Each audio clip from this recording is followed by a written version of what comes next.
Nouvelle leçon de terminale S, travail d'une force, deuxième partie. Intéressons-nous maintenant au travail d'une force électrique.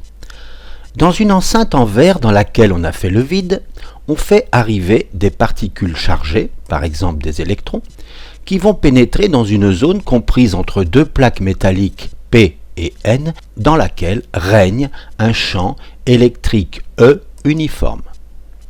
Ce champ électrique E résulte de la tension UPN qui existe entre les deux plaques métalliques P et N et que nous notons UPN. La norme du champ électrique E est égale à cette tension UPN divisée par la distance D entre les deux plaques métalliques. La charge Q qui se trouve dans un champ électrique E subit la force F électrique égale QE. La force électrique F égale QE est orientée vers le haut ici parce qu'il s'agit d'électrons, donc de particules de charge négative.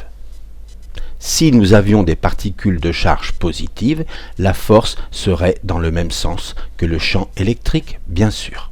Insistons sur le fait que la force électrique QE est constante. Alors commençons le calcul du travail. Nous avons donc une tension UPN entre les plaques, une distance D, et nous savons que la norme du champ électrique E, c'est UPN sur D.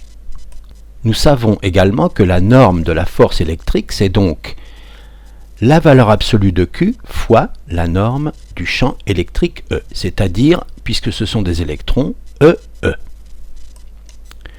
Les électrons entrent ici au point E, entrée, et sortent au point S. Voilà la trajectoire des électrons. Ils subissent tout au long du parcours une force électrique constante, F élec. Et bien sûr, nous voulons calculer le travail de la force électrique subie par les électrons lorsque les électrons se déplacent de E vers S. Nous avons vu que ce travail, c'est le produit scalaire de la force électrique par le déplacement ES, qui est représenté ici.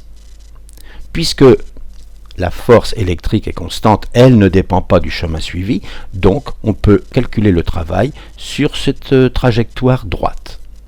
Et nous obtenons norme de la force électrique multipliée par norme du vecteur ES multiplié par le cosinus de l'angle entre F élec et ES. L'angle, nous le notons alpha, le voici, c'est bien l'angle entre F électrique et ES.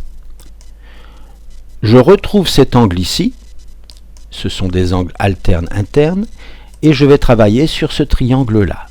Je vais remplacer cosinus alpha par sa valeur, c'est-à-dire que c'est le côté adjacent, qui vaut donc YS moins YE, sur l'hypoténuse ES. Et je vois que je peux simplifier par ES, et j'obtiens simplement, puisque YE c'est l'ordonnée de E et que j'ai pris mon origine ici, c'est 0, j'obtiens donc norme de la force électrique EE, comme je l'ai vu ici, multiplié par YS, et ceci est égal, en remplaçant E par sa valeur UPN sur D, E UPN sur D YS. Voilà le travail de la force électrique qui agit sur l'électron lorsqu'il va de E en S.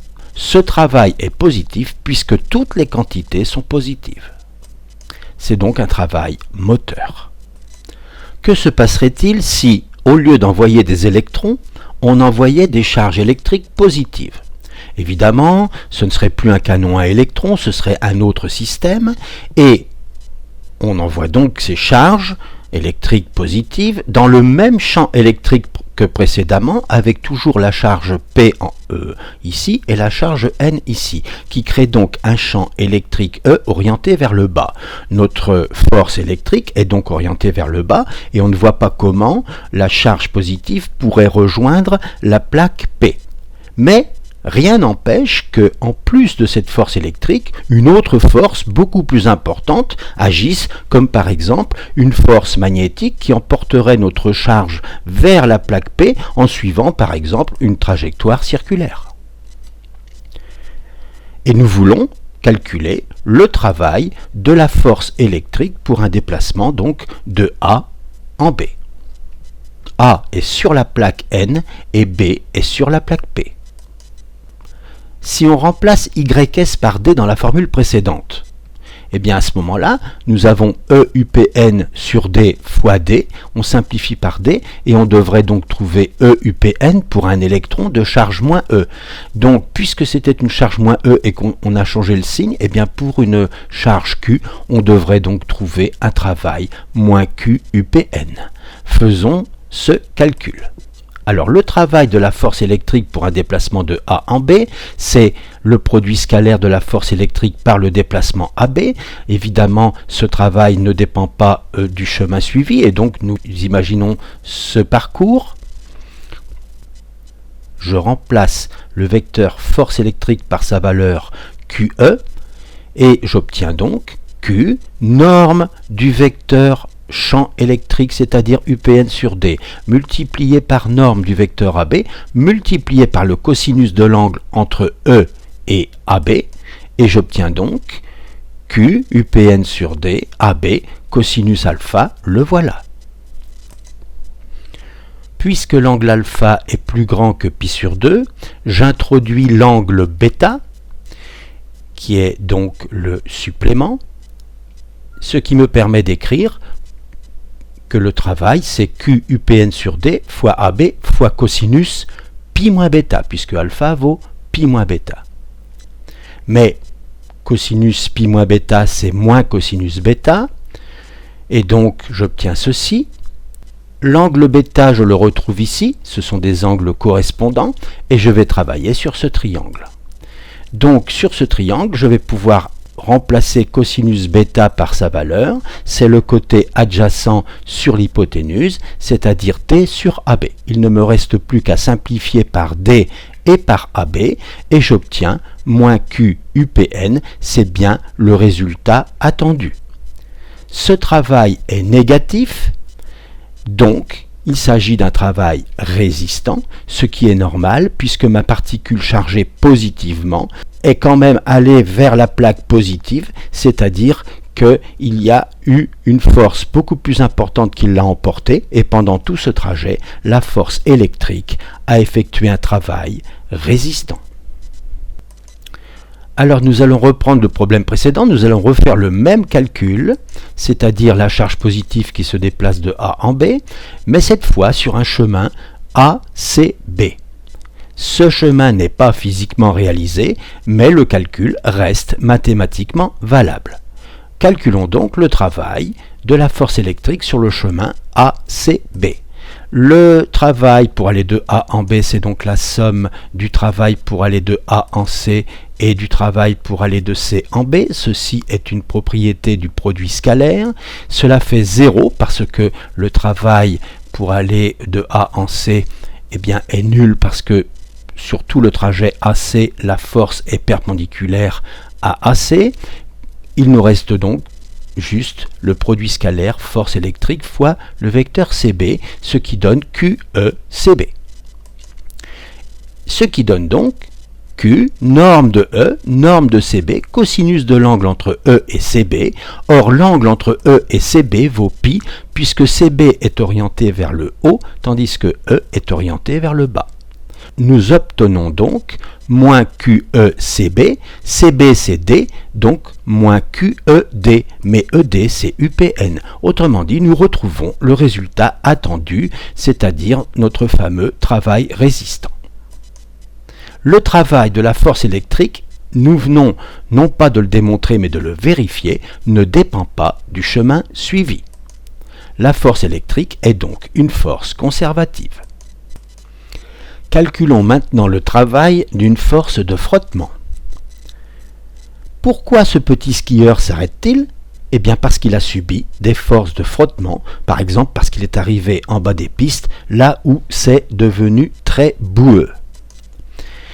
Alors notre petit skieur subit de la part du sol une force que nous notons R et qui est donc ce qu'on appelle la réaction du support.